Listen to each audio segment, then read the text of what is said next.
জুলাই জাতীয় সনদ কেবলমাত্র একটি দলিল নয়, বাংলাদেশের ভবিষ্যতের পথরেখার কারণ বাংলাদেশের তরুণদের রক্তের মধ্যে দিয়ে এটা তৈরি হয়েছে এবং বাংলাদেশের ভবিষ্যতে এই তরুণরা যাতে একটি জবাবদিহিমূলক গণতান্ত্রিক রাষ্ট্র ব্যবস্থায় জীবনযাপন করতে পারে, নাগরিকের অধিকার প্রতিষ্ঠিত হয়, সুরক্ষিত হয়, তার লড়াই অব্যাহত আছে।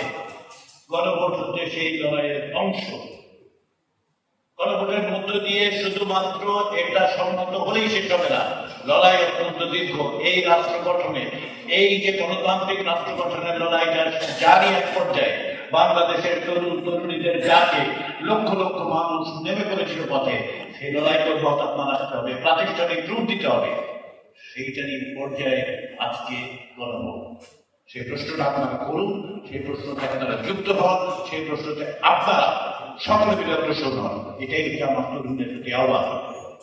আমরা যেখানে আছি নাগরিক হিসেবে শুধু তরুণ নয়, আপনার কি বয়স কি পেশা সেটা বিষয় নয়।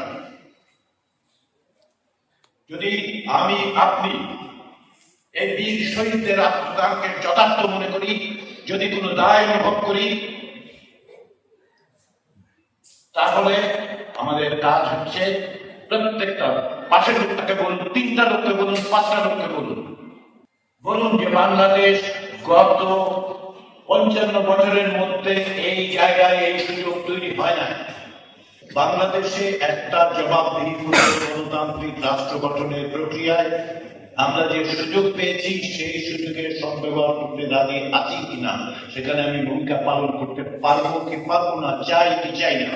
12ই ফেব্রুয়ারি কেউ কেউ প্রশ্ন করে, সাধারণ লোকেরা প্রশ্ন করে যে সকলের তো মার্কা আছে, গণভোটের মার্কা কি?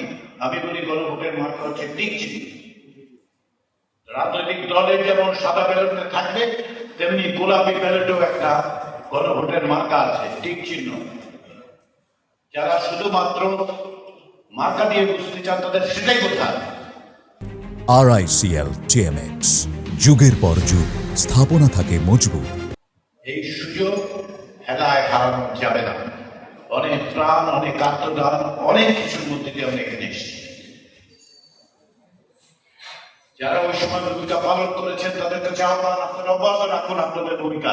যারা ওই সময় ভূমিকা রাখতে পারেননি তাদের কাছে আমার অনুরোধ, আপনাদের জন্য এটা আরেকবার সুযোগ তৈরি হয়েছে বাংলাদেশকে একটি প্রকৃত গণতান্ত্রিক জবাবদিহিমূলক রাষ্ট্রে পরিণত করা।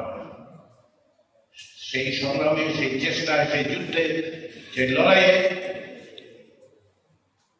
আপনারা যুক্ত হোক। সকলে মিলে চেষ্টা করলে আমরা অবশ্যই পারব। আমরা একটি ফ্যাসিস্ট সরকারকে সরাতে পেরেছি, পালিয়ে যেতে বাধ্য করতে পেরেছি। রাষ্ট্র গঠনে এবং বাংলাদেশের মানুষ এটা করেছে, মুক্তিযুদ্ধের মধ্যে দিয়ে করেছে, 90-এর অভ্যুত্থানের মধ্যে দিয়ে করেছে, 24-এর গণ অভ্যুত্থানের মধ্যে দিয়ে করেছে। এটা অসম্ভব।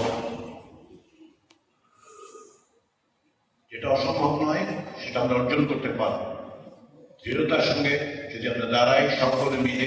মানুষের মধ্যে যে আকাঙ্ক্ষা আছে সেই আকাঙ্ক্ষার বাস্তবায়নের জন্য আমরা একটা নতুন পর্যায়ে শুরু করতে যাচ্ছি। যদি আপনারা আমরা সকলে মিলে কাজ করে গণভোটকে সাফল্যমণ্ডিত করতে পারি, আমি দৃঢ়ভাবে বিশ্বাস করি সেটা সম্ভব। আমি দৃঢ়ভাবে বিশ্বাস করি যে বাংলাদেশের মানুষ পরিবর্তনের পক্ষে হ্যাঁ বলতে প্রস্তুত হয়ে আছে।